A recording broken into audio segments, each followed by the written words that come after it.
Yeah. I know. It's like the worst day to have ice cream. It's already pre-planned. It's pre-planned. Planned for the weather. Yeah. Incredible. We didn't have any rain in April. It's just been pouring. I know. So this cold today. Yeah, I know. I like stashed the wood pellets, like to be ahead of the game, and I'm almost out of it. It was nice and sunny.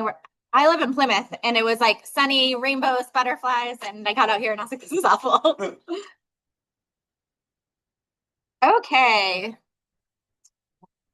Close the doors. At least one. Close it already. Did you reopen it? I think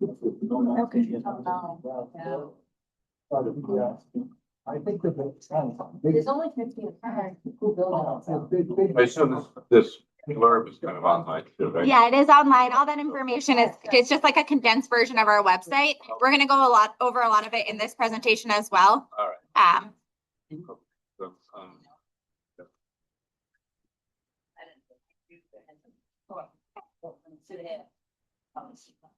All right, so welcome everyone to the Baldwinville School information session. Thank you all for coming. It's a pretty big turnout compared to our last info session. What is that, last month? A couple weeks ago, something like that. So thank you all for joining us.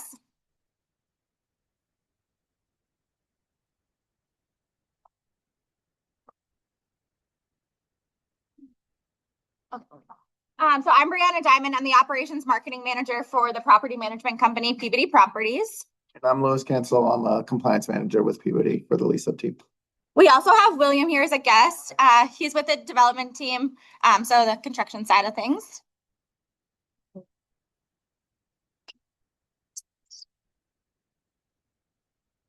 So we're just going to start with a disclaimer. Peabody Properties does not discriminate in the selection of applicants on the basis of race, color, national origin, disability, age, ancestry, children, familial status, genetic information, marital status, public assistance, recipiency, religion, sex, sexual orientation, gender identity, veteran or military status, or any other basis prohibited by law. Persons with disabilities are entitled to request a reasonable accommodation in rules, policies, practices, or services, or to request a reasonable modification in housing when such accommodations or modifications may be necessary to afford persons with disabilities an equal opportunity to use and enjoy the housing. So today's information.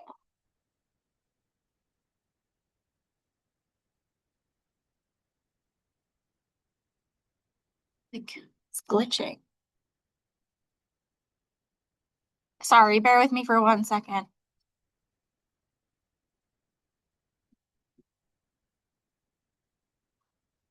Why don't you come out and present our food? Yeah.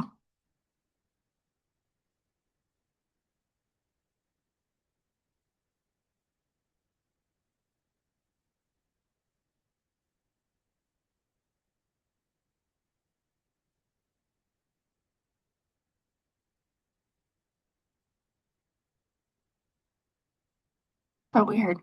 Yeah. Sorry, just a technical difficulty on it. It's showing on my side different than yours. Oh, it's glitching.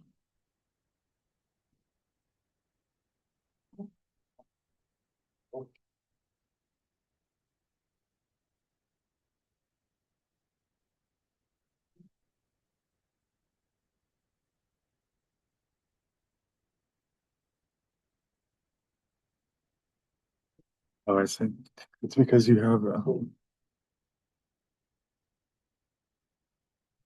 Is that right? Yeah, but on that one, it's different. See?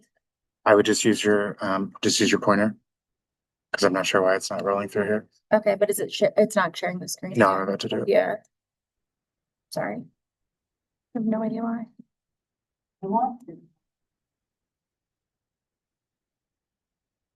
Okay. All right. So for today's presentation, we're going to be going over. This is crazy. Let's move the share bar back to your main screen. So, this is document, you set them on, so we're gonna have this back over here, Uh, and then you're just gonna use this.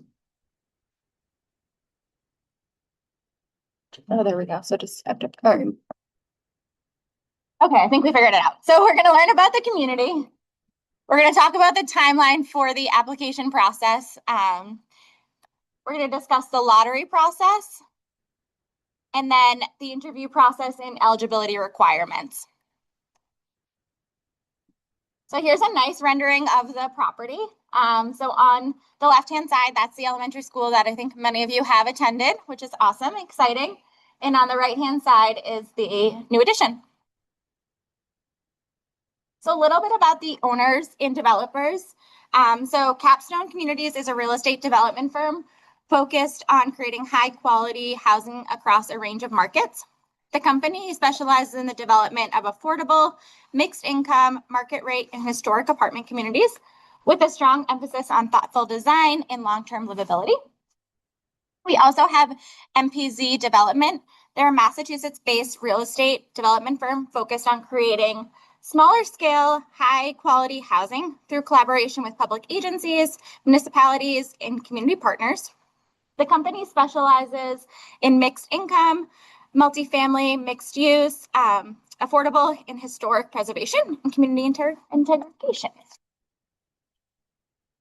So Lewis and I are from the property management company. So we are Peabody Properties. Our mission is to put the home in housing.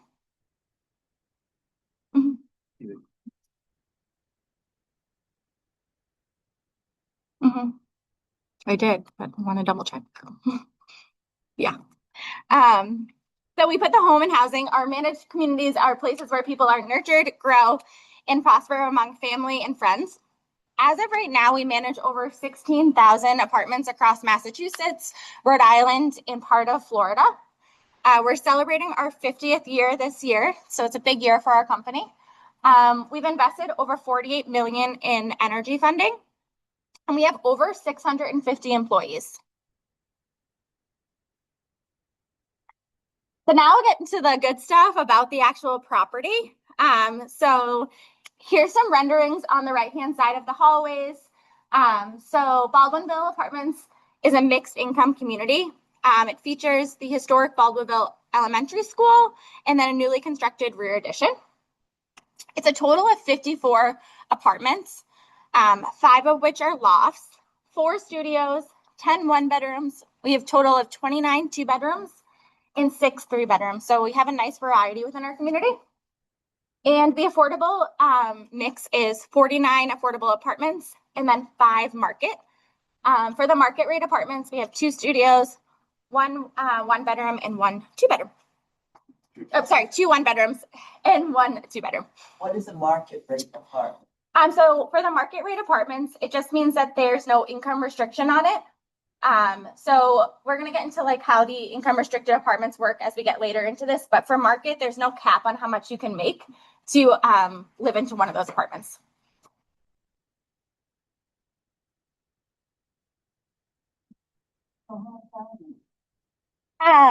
The market apartments, they range from 1670, I think it is, up to about 21. So it's a little bit higher than the affordable income restricted apartments, just because there's no restriction on the income. So just some amenities within the building. So we have a fully equipped fitness center. We have on-site laundry. Of course, landscape outdoor courtyard. We do have a dog park, a playground. Yeah. Can we have dogs in the apartment? Yep. There's just breed restrictions. And that's it. All right. I'd have to look into the policy. I can take your information down and get back to you. So we do have a playground. We have EV charging stations for cars. There is a scenic community walking trail, on-site parking, and we are a professionally managed building with 24-hour emergency maintenance. Can you speak up? Yeah. You're being really soft. Okay. No problem. Real quiet. Okay. Okay. I'll try to speak a little louder. You guys maybe want to forward a little? Yeah, do you want to stop? I'd be Yeah, back. you're gonna be able to hear, all I'm hearing is mumbles. Well, it's whatever just started. It's. Yeah, I can hear her fine. I can hear her. Yeah, Would you like to move up so that you could hear a little clearer? We have plenty of seating. I just don't want you to miss anything. Come right here.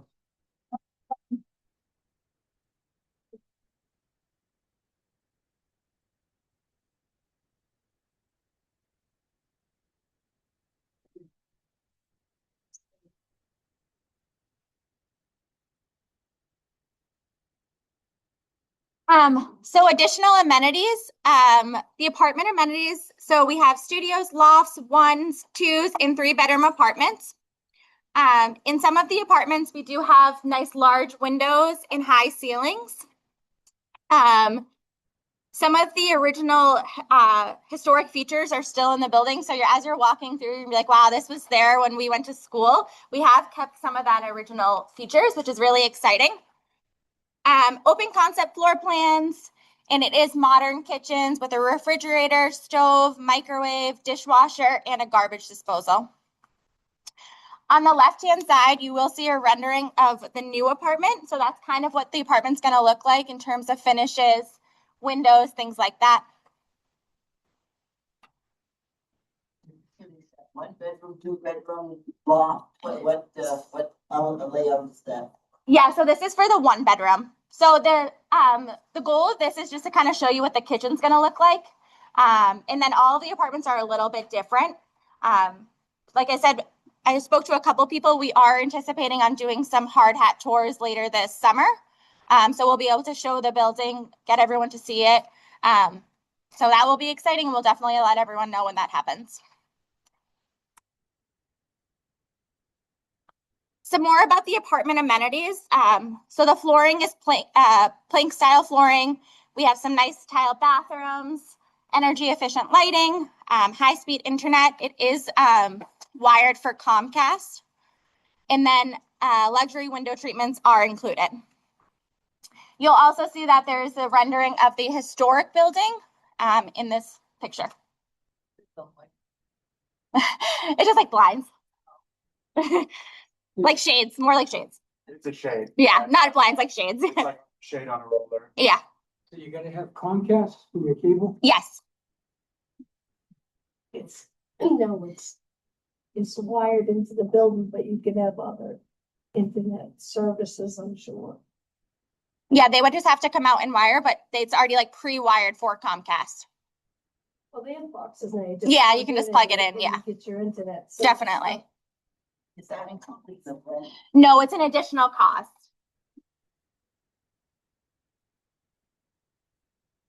All right, well, most of you live here, so we just wanted to showcase, the location, neighborhood of where this building is. So we're nice and close to a couple of restaurants, Baldwinville Station, Long Noodle, Lee's Hot Dog Stand, Dunkin' Donuts is in walking distance. A couple of grocery stores are Market Basket and Hannaford's. The local pharmacy is the Hannaford Pharmacy as well. And then we are close to some public transportation, the Massachusetts Regional Transit. Gardner does not have farm. Walmart does. No, you've got the Hanford has no pharmacy in Gardner. Yeah. So Google lied to me. There was no They pharmacy here. Google lied to me. I will update it. Yeah.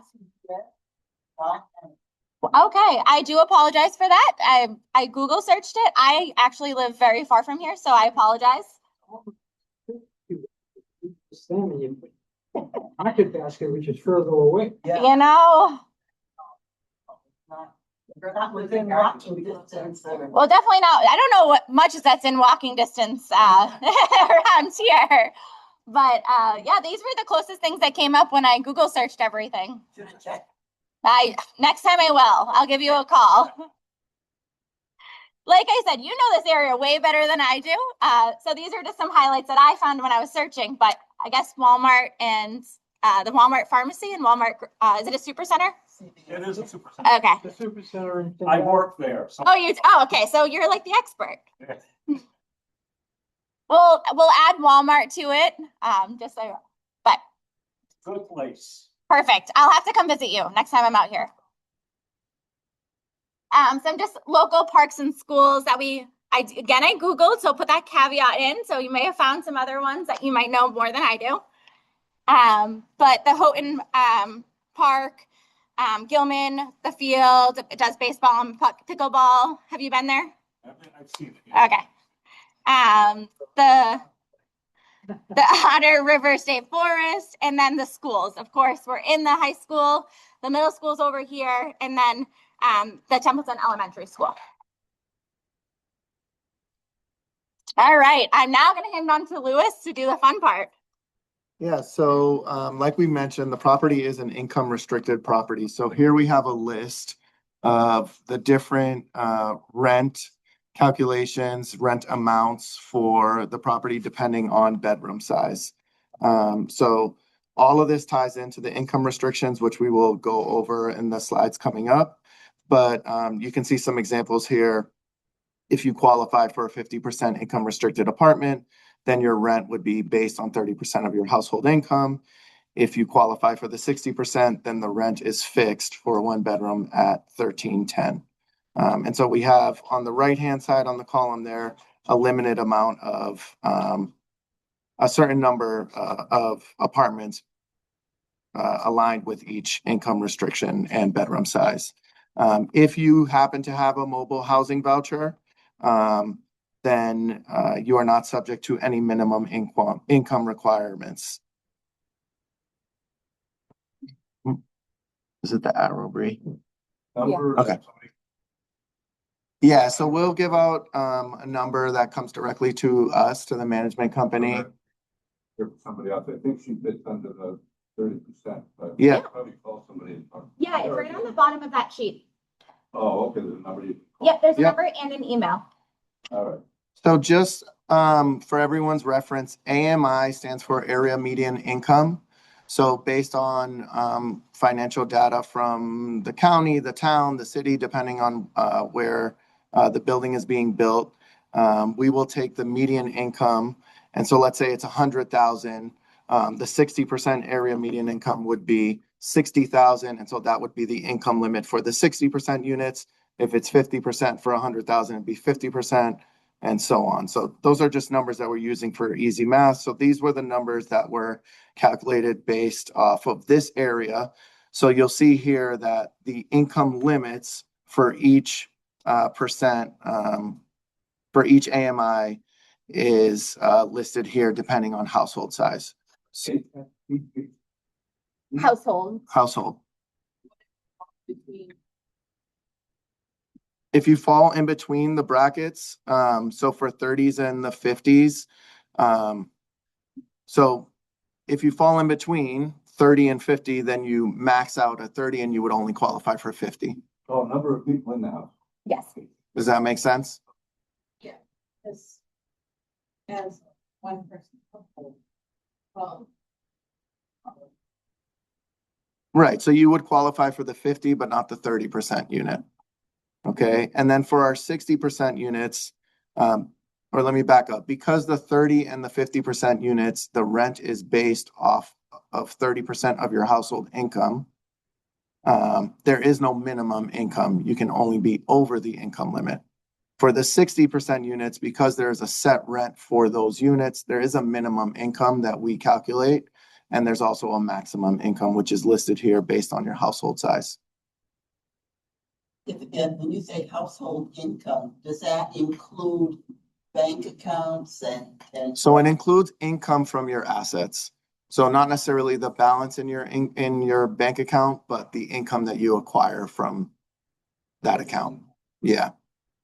So that's all stuff that during the application process, we will go over with you. We'll tell you what we're using to calculate your household income, what we need from you to verify it.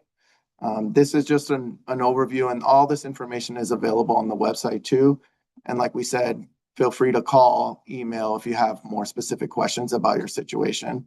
But it is stuff that we'll go over in detail during the application interview. Go ahead. Supposing your income is, supposing it's like 52,000, right? Sure. and then they sell your parents' home, then your income is quite a bit. What happens? Everyone's income situation is going to be different and there's different rules about different scenarios. Income for the purpose of the programs that we're dealing with here for the housing is defined as money that is recurring. So it depends. I don't want to give you an answer because I don't know the specifics of your situation, but that's something that we would sit with and we talk through with each individual applicant. So yeah, so the question was, what happens if you're right under the 52,000 for the one person 60% AMI limit, and you're selling a home and you're going to get the income from selling that asset? And so, like I said, everyone's situation varies. Some people have trust where they have the access to the money. Some people have trust where they don't. Some people have assets that they're selling, but the income is going to their family members.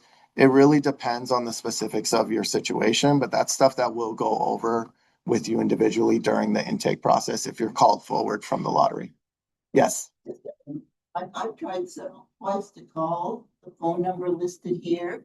And one time I got, well, because it was my home phone, so I wasn't always there. But I got an answer the first time, 2 or 3 days after. And then the second time I called, I never got a response back. Okay. Is there a better way to? No, we apologize if you didn't get a call back. Going forward, that shouldn't happen. Yeah, You've probably been in touch with me. that was probably just a mistake and it shouldn't happen again going forward. The question was about, the question in the room was about getting a call back if there was a better number to call other than the one listed on the website and on the sheet. Like I said, going forward, that shouldn't happen. That probably was an oversight and we apologize. Any other questions about this AMI chart before I move on? Go ahead. What would be the amount that you would need to get into the apartment? Like most places are like. For the 60%. So again, for the 30 and the 50% AMIs, there is no minimum income. Okay. For the 60%, each individual household size has a minimum income. I apologize. I don't know them off the top of my head. Is about deposits and. Oh, about deposits. My apologies. So for folks that are receiving subsidized rent, so that means your rent is based off of your income, your security deposit would be equal to 1 month's rent. And we just ask for first and security. For folks that qualify for 60% units, the security deposit is $500. And again, we ask for first and security. Yeah, no first, last, and security. 60%, you need $2,000. You'd need whatever your rent is plus a $500 security deposit. Like the rent 1,500 plus 500. But the first month's rent goes towards your first month. Yeah, it's not like it's So you really it's have not to- an extra amount. It's just your first month. So you're moving. Yeah, no, I understand. It's not cheap to move. But there are some benefits to living here. We are able to set up security deposit payment plans. So that's always an option.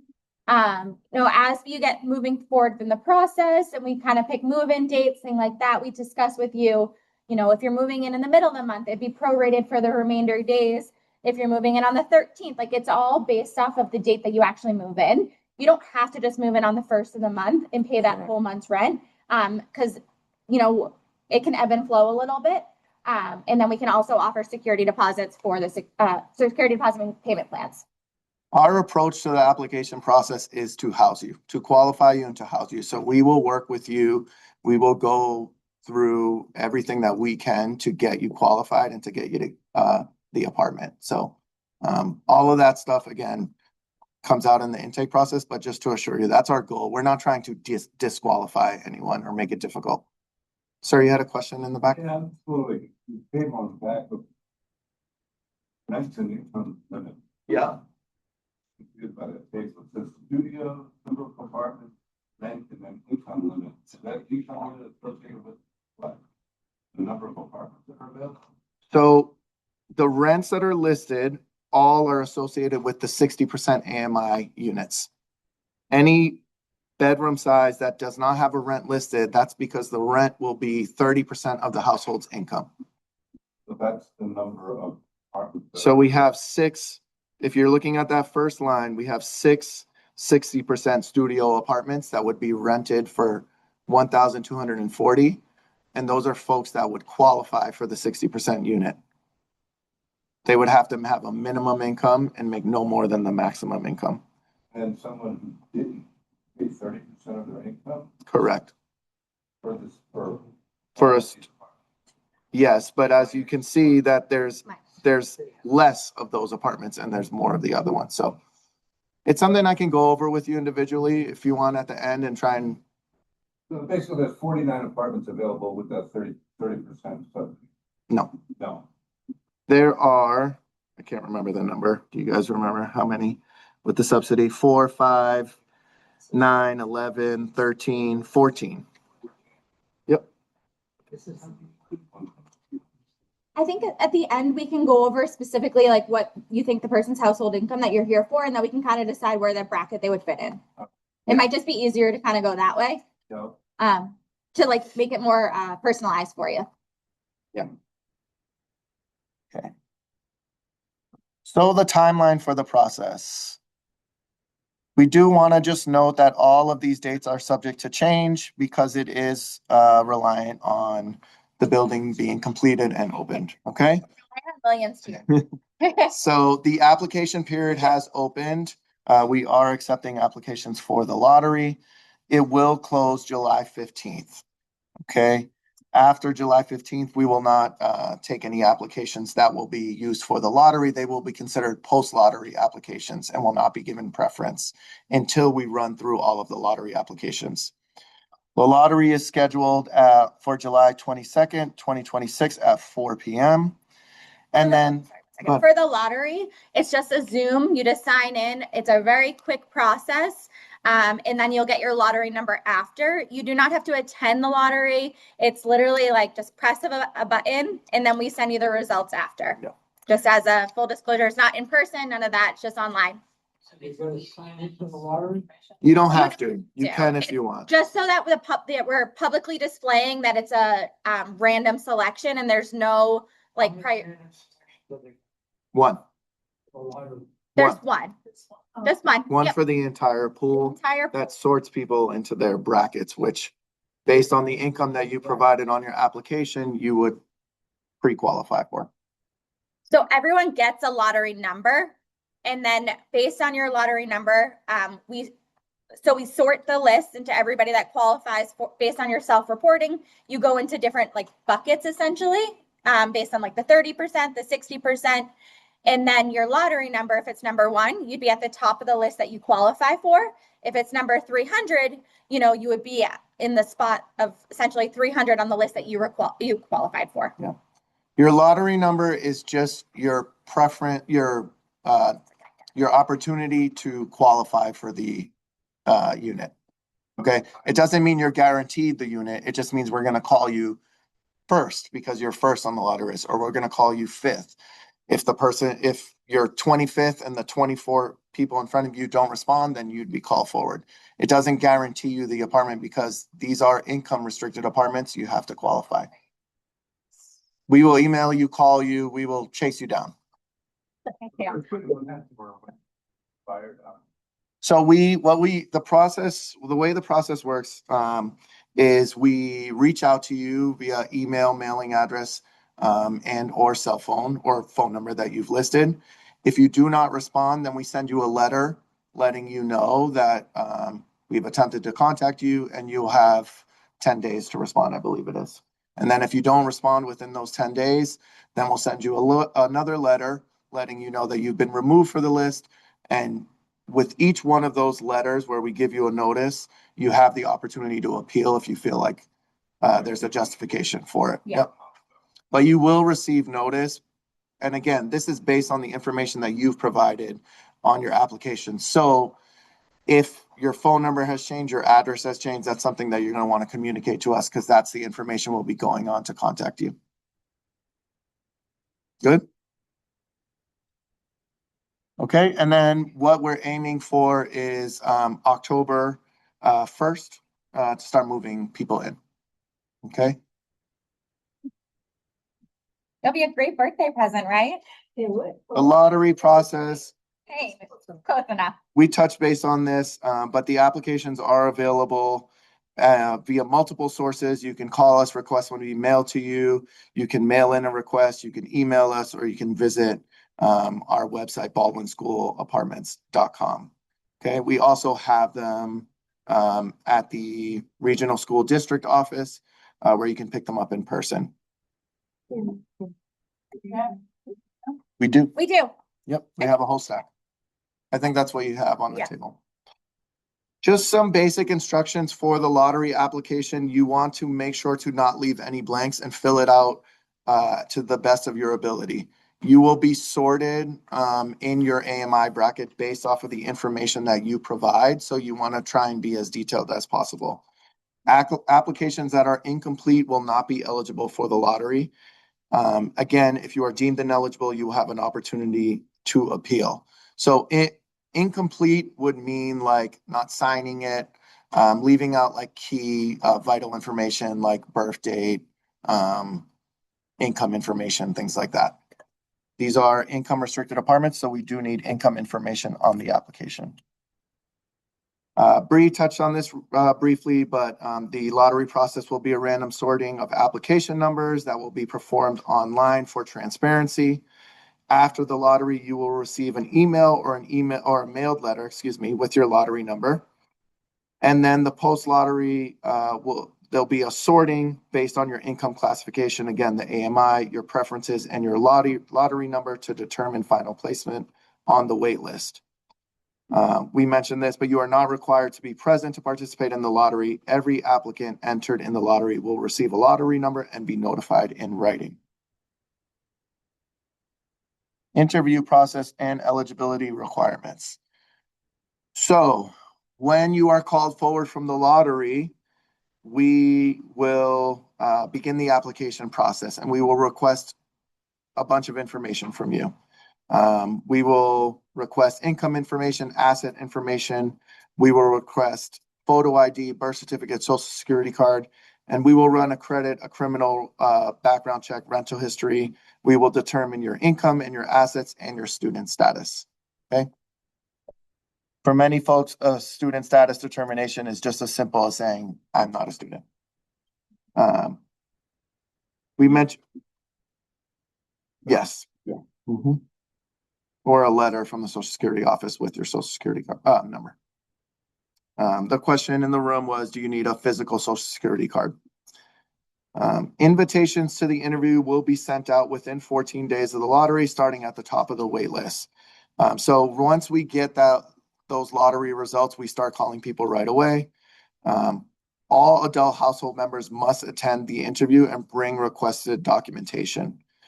When we contact you to come forward for your interview, we will give you a document list of things that we need you to bring to the interview. And then once we have that interview, if anything is missing, we will give you a list of what is remaining and what we need from you. Yes, there will be a trailer in the parking lot, a lease-up trailer. It'll be very nice. No. It'll be a lease-up trailer in the parking lot. I wouldn't either. Yeah, starting August 1st, we'll have a trailer on site for us. So we'll have presence here. Yep. If you are unable to attend your interview, please contact us at least 24 hours advance of your scheduled appointment to reschedule. A no-show to your appointment is considered a voluntary withdrawal from the process, except in cases of a medical emergency. So if you call no-show for your appointment, you will receive a letter letting you know that you have been removed from the list. Interview process, again, all adult household members must be present, must complete the application process, and will be subject to a background check. We will review all income and assets, both via documentation that you bring and then independently. So when you come, we will have you sign verification forms that allows us to then reach out to your employer, your bank, your life insurance policy company, things like that. If you are determined, I'm sorry, and then let me not skip this. Once verified, the total gross income of the household will be calculated and compared to the maximum and minimum income limits. So, yeah, please.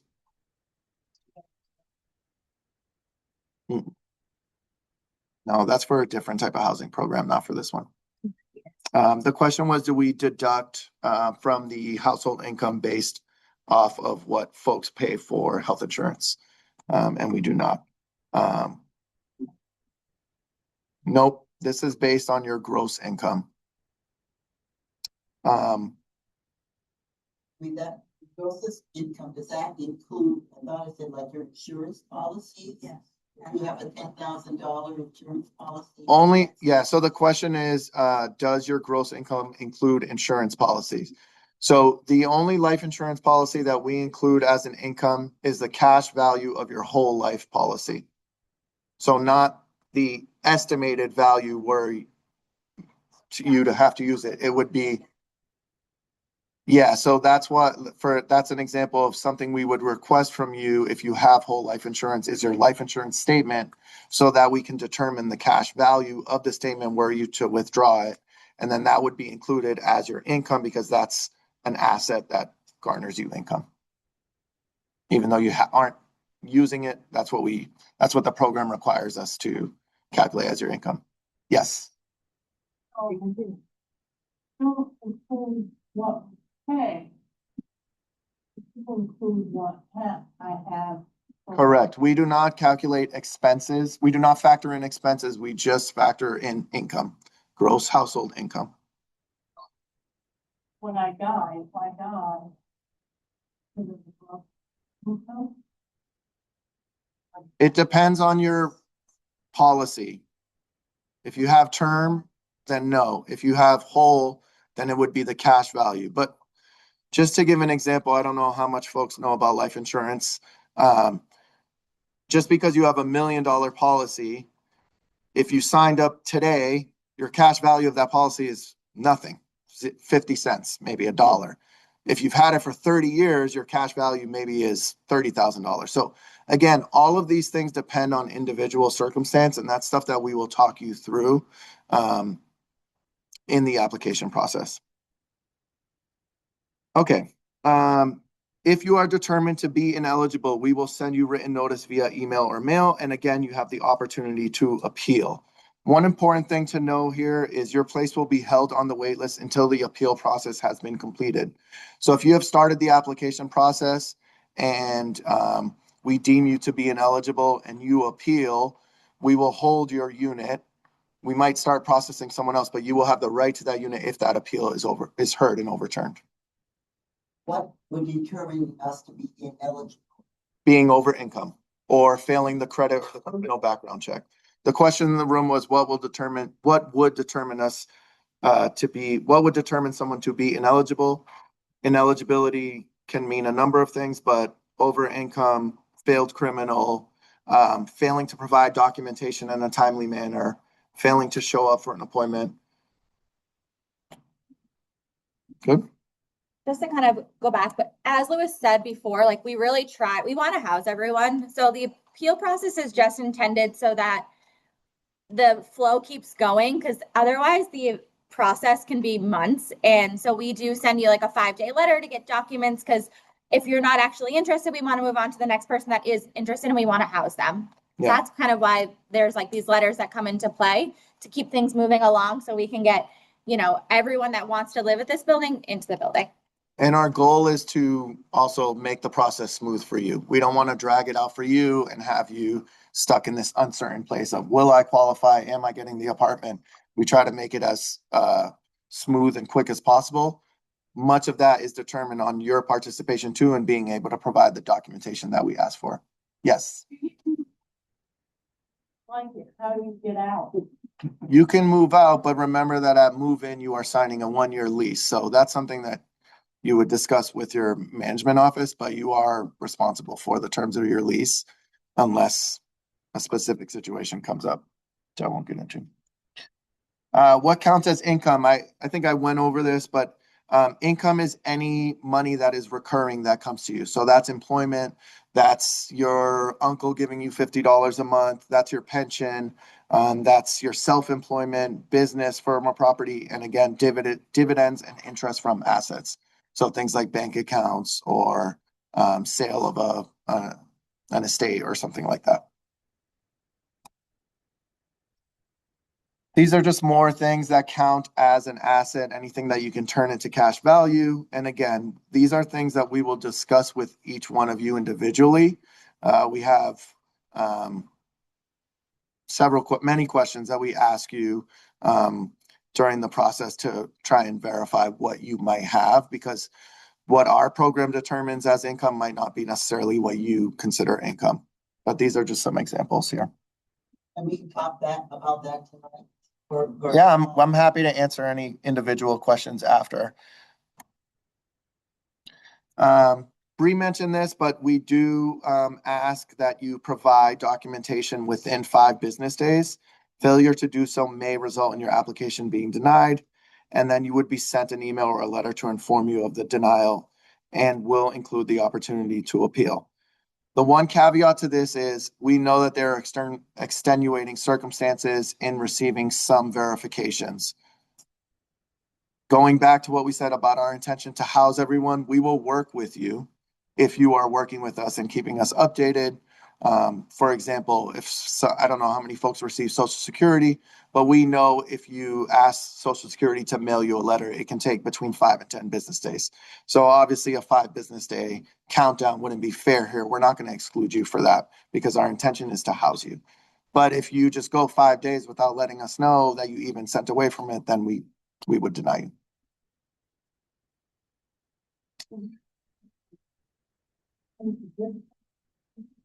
We can give you those resources. Yep.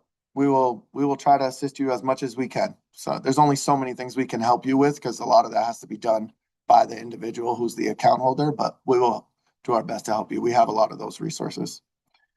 How long will the process take? Again, process times are highly individualized. It depends on your household size. It depends on the complexity of the household's income and assets, and it depends on your response time. Once approved, we will do our best to set a tentative move-in date depending on construction completion. We do our very best to keep everyone updated on the construction progress. If there are delays, we will let you know. If there are changes, we will let you know. And in the event that the construction timeline changes, some documentation may expire and need to be updated. That's one important thing to mention in this process. The documents are time sensitive to your move-in date. So there may be times that we ask you to refresh documentation, and that's just part of participating in the process that may happen. For the most up-to-date construction updates and pictures, you can follow us on Facebook or Instagram. Pictures will be up there so you can kind of see what the units are, how they're coming along. It's really exciting. Apartment selection. So at interview, we will ask you about your preferences in an apartment home. Preferences are always considered but not guaranteed. Apartments will be offered in the order of lottery placement. So 1 getting first choice, 10 getting the 10th choice. Model apartment tours will be available closer to building completion, and your specific apartment tour will occur closer to your lease signing. No one will be required to sign a lease without seeing their individual apartment. Prior to move-in, you will be required to pay the security deposit, and payment plans are available upon request. Okay. If you are not offered an apartment during the lease-up period, your application file will stay on the waiting list, and we will let you know if you are a backup or where you stand with that. We won't keep you in the dark about whether or not you're getting an apartment. Please ensure that we always have your current contact information in the event of an available unit. I think we have a question. Sure. Sorry. We just got to that section. Perfect. Okay. Sure. I'll answer. Are they general questions or individual to you? Okay. So if I wanted a studio apartment, and by the time you get to me, there are no studio apartments available, then would you offer a 1-bedroom or whatever might be left How does that? work? Yeah, if you qualify for a one bedroom, in the AMI, if you qualify for the AMI for a one bedroom and there's availability and you have a high enough lottery number, yes, we would. Um, So there's no guarantee that I'll get the size of apartment that I want. no, unfortunately, in this process, there are no guarantees.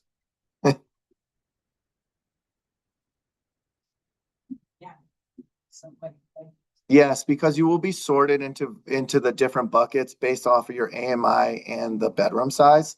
So it would just depend on your lottery number in each individual bucket. It's not like you can just seamlessly move over to one side or the other. I have another question unless someone else wants to ask. Can I just go real quick?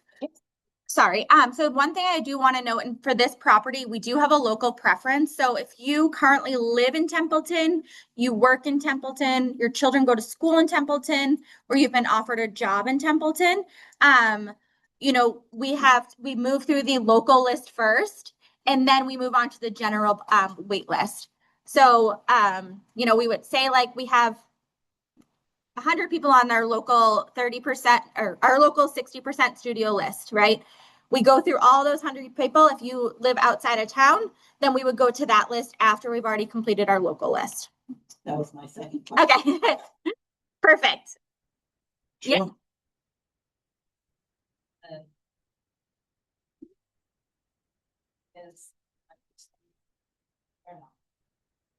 No, so you are responsible for electricity.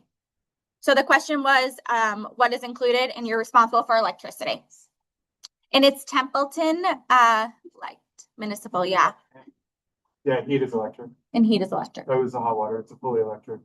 Yep. So through your electric. Yeah. Do you want to explain what you do?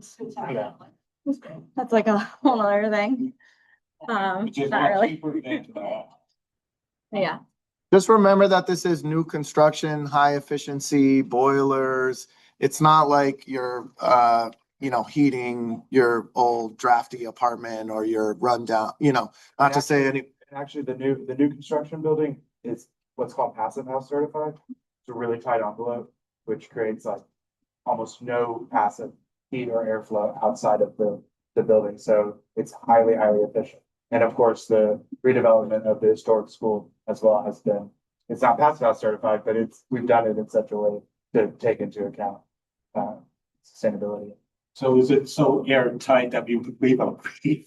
No, The building does have a system that gives fresh air to the whole building. yeah, and the windows How and complicated those things are, but, and it's not our first time doing it either.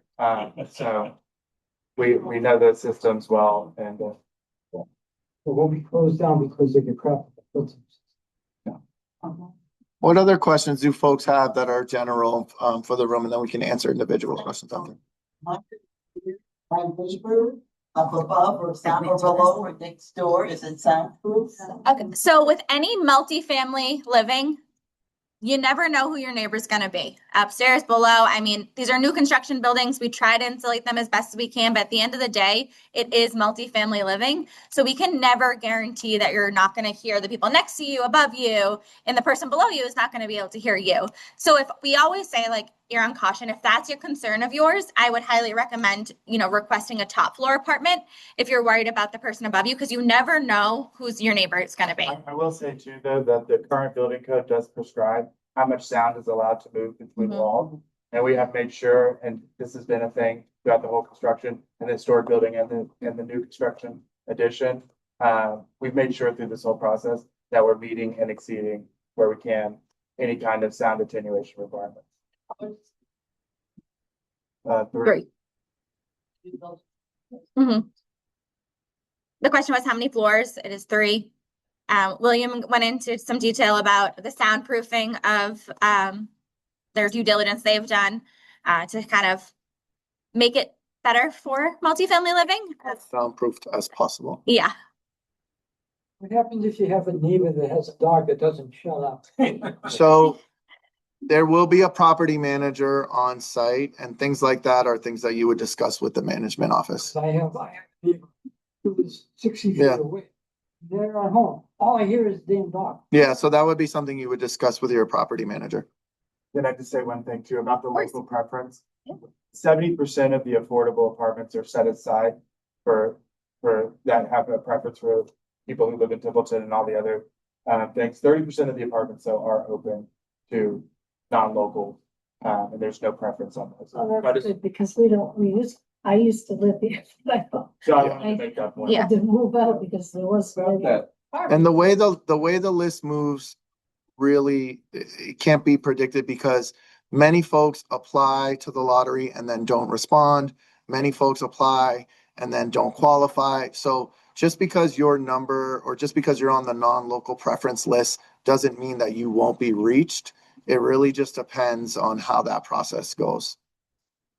not that, I live in Templeton, my son lives, and my ex-wife wants to, so is he a member of, even though he's an adult, is he a member of her house, or can she claim that? Those are things we'd have to determine in your individual application process through documentation.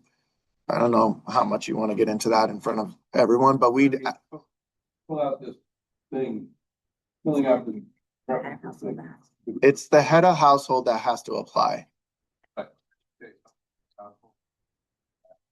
Well,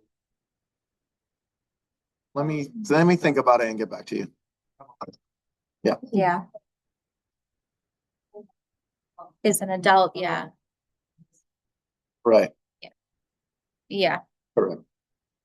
How does it work? Like here I'm seeing like one studio. So there's only one person's gonna get that, So the, There's only one studio that, meets the 50%, correct, only one person. After that. only one household, yeah, correct.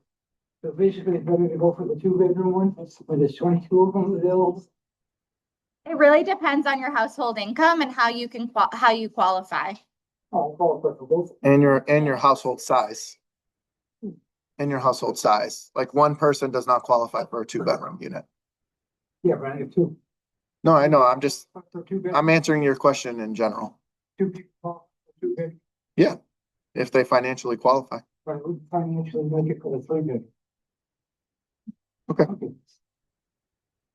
Yep, Initially, when we did the tour of the building, way before any renovations began, we were told that they were gonna try and keep the blackboards in the rooms because that would be a kind of a cool thing. mhm, Yeah, so we took them out, we stored the blackboards that were in good condition, and they will be reinstalled into some apartments. I'm not 100% sure what's left and if every apartment's gonna get a blackboard, but we're gonna try our best in the historic school. Right. Other things that we've saved, flooring where we could, and it's gorgeous, like I've It's seen. gorgeous. It's beautiful.